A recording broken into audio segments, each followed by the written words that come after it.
As January 9th, 2026 approaches, the Princess of Wales is preparing to celebrate her 44th birthday.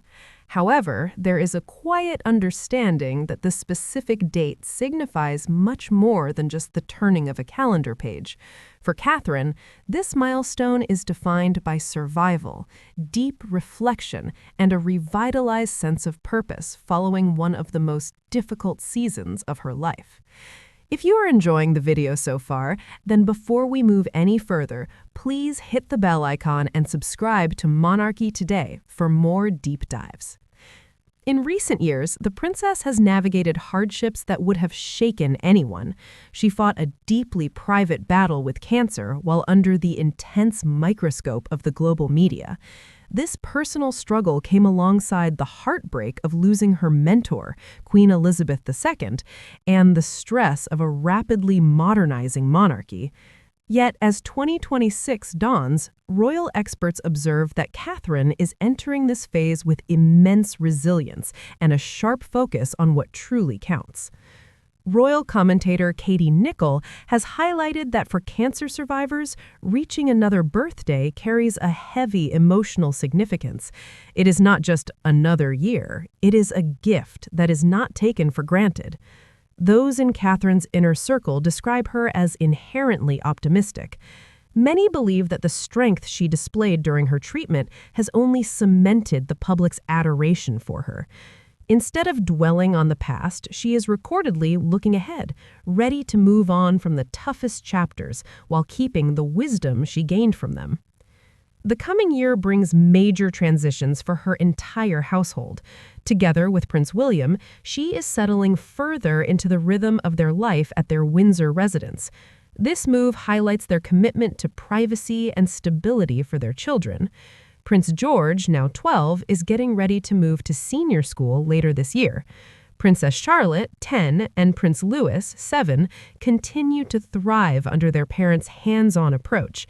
William and Catherine remain determined to provide them with as normal a childhood as their unique positions allow. Observers who track Catherine's work closely note that her priorities have been refined by her illness.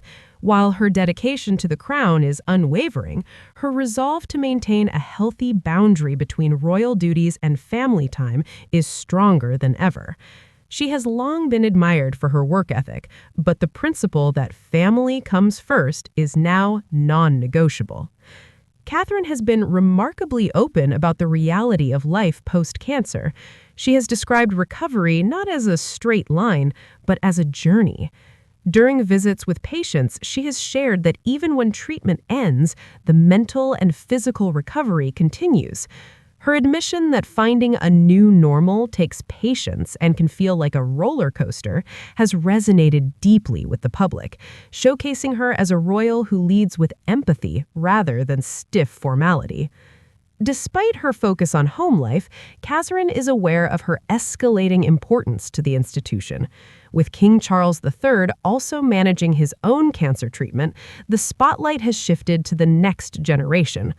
Author and historian Hugo Vickers has labeled Catherine the star of the royal family, an essential figure as the circle of working royals shrinks.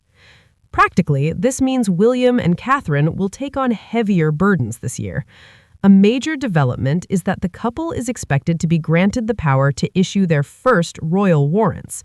This allows them to formally recognize businesses that supply the royal household, a symbolic step solidifying their status as the future pillars of the monarchy.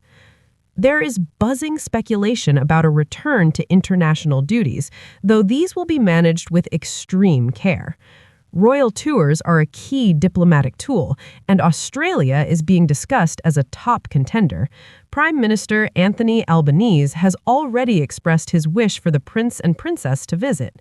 Their last official trip there was back in 2014 when Prince George was a baby. However, insiders emphasize that any travel in 2026 will be planned strictly around Catherine's health. Her well-being remains the #1 priority. Rather than filling her diary with purely ceremonial events, Catherine is expected to choose engagements where she can create tangible impact. This includes her work with the Royal Marsden NHS Foundation Trust, where she became patron in January 2025. Having received treatment there herself, announcing her remission alongside this patronage gave the role profound personal meaning. She advocates passionately for research and patient care, turning her personal experience into a platform to save lives. Equally important is her Shaping Us campaign through the Royal Foundation's Center for Early Childhood. Launched in 2023, this remains her life's work. In 2026, she will continue to push the message that the earliest years shape our future society, especially as the foundation enters a new era under CEO Sarah Rose. Despite the public duties awaiting her, those who know Catherine best insist her greatest investment remains her family. Prince William has admitted that royal life is not a standard 9-to-5 job, and the pressure can be relentless. The events of the last few years have brought this into sharp focus. As her 44th birthday arrives, Catherine stands at a crossroads built on adversity and hope. She is a princess who has handled illness with dignity, motherhood with devotion, and duty with grace. If 2026 is to be a year of renewal, it is not because the challenges have vanished, but because Catherine has learned to meet them on her own terms, with compassion, balance, and quiet strength.